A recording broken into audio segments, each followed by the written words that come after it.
I'm Phoebe, I'm 13 and I go to Sale Grammar School. And I'm Martha, I'm 13 and I go to Turton High School.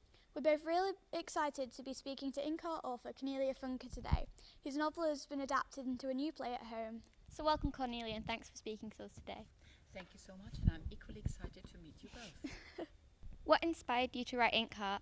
You know, sometimes a story comes to me in an image or in a scene, but with Inkheart it was more like, I want to write something about people coming out of books, because we all know that feeling that they feel more real almost, because we know so much about them. Yeah. And then there were scenes while I was writing Thief Lord that I wrote a totally different beginning than the book has now. And those scenes, almost I put them away again, and suddenly they wanted to be the beginning of Inkheart. So it was a very strange thing. And so it all came together, and then I saw fire eaters on a medieval market, and I suddenly knew who Deathfinger is. So bit by bit, the story revealed its secrets to me. So, who is your favourite character from Inkheart and why? Well, with Inkheart it's difficult. With most of my books I can say, Prosper and Thief Lord, Twig-Leg and Dragon Rider. But with Inkheart, and I thought that yesterday when I saw the wonderful adaptation on the stage, it's an ensemble thing for me. So I, in a way, do love them all. And of course, I would say Dustfinger is probably the most, glamorous of all of them and unforgettable, because has so many sides to himself. But still, I could not say I love him more than the others. Yeah. Dustfinger's probably my favourite character. Yeah, most readers do have him as their favourite, for many very different reasons. And then there's Farid closely, behind him. And many girls still are very upset that in Inkspell I don't have Maggie and Farid end up with one another. That's still, some people say I ruined it all for them. And I say, you don't understand anything about love. He's not in love with her. But, that's another story. And in Inkheart, when Mo reads aloud, the stories and the characters are brought into the real world. If you had that power, is there any particular character you'd read out? It would be very easy. I would get a dragon. Yeah, that is my one wish, and it will never come true, which is very sad. But that is the one thing I would read out. Yes. Yeah, that's really cool. What did you think of Holmes' interpretation of your story? They played it for the first time on my birthday, which is, of course, the most fantastic thing. And I had before, on my 50th birthday, the movie premiere in Berlin with the red carpet and Paul Bettany and everything. But this was better. Really? So, and I think I had a ridiculously happy face yesterday. So each time they asked me, how did you like it? I said, doesn't that show? An unhappy writer doesn't look like that.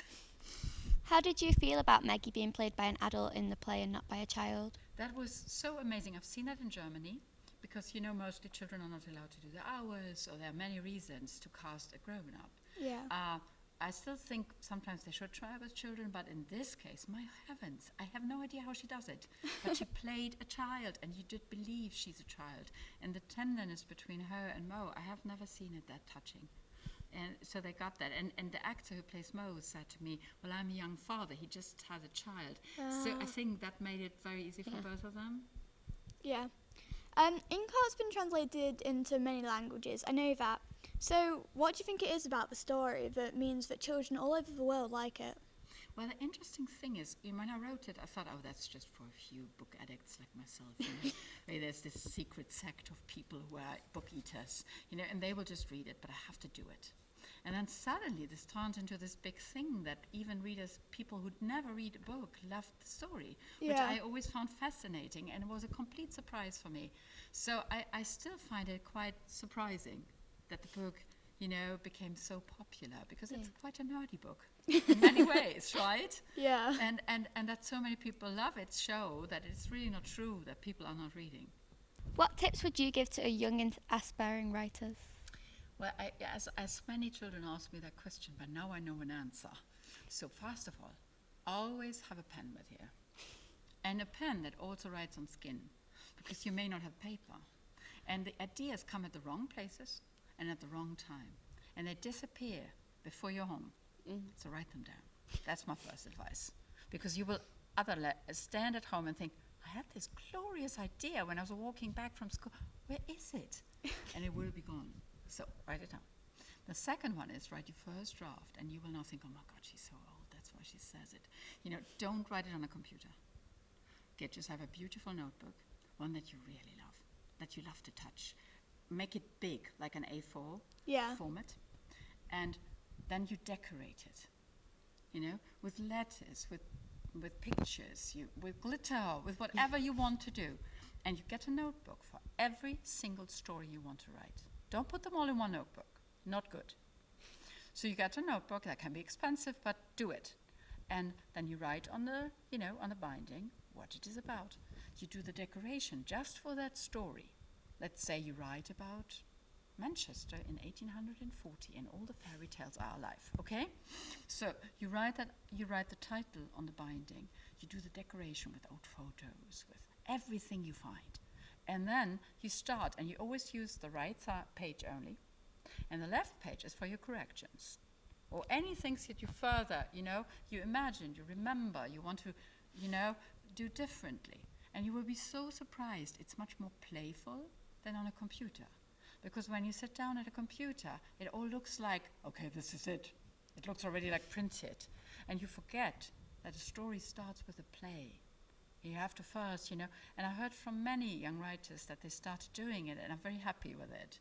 And what you will have is, you will have a line of notebooks on the long run, and even if you don't finish a story, we all do that from time to time, you will have it there, waiting. So, for example, you're writing one story, you have an idea of one of the others, you go back to your books, you put the idea in, you will not lose it, and you can start gathering, and you will be surprised how fast those books fill up. So thanks for answering our questions today, Cornelia. It's been really great to speak to you. We've both seen Inkheart and we definitely recommend it. It's a great family show. So make sure you catch Inkheart at home. It's on until Saturday the 9th of January. Thanks for joining us. Bye.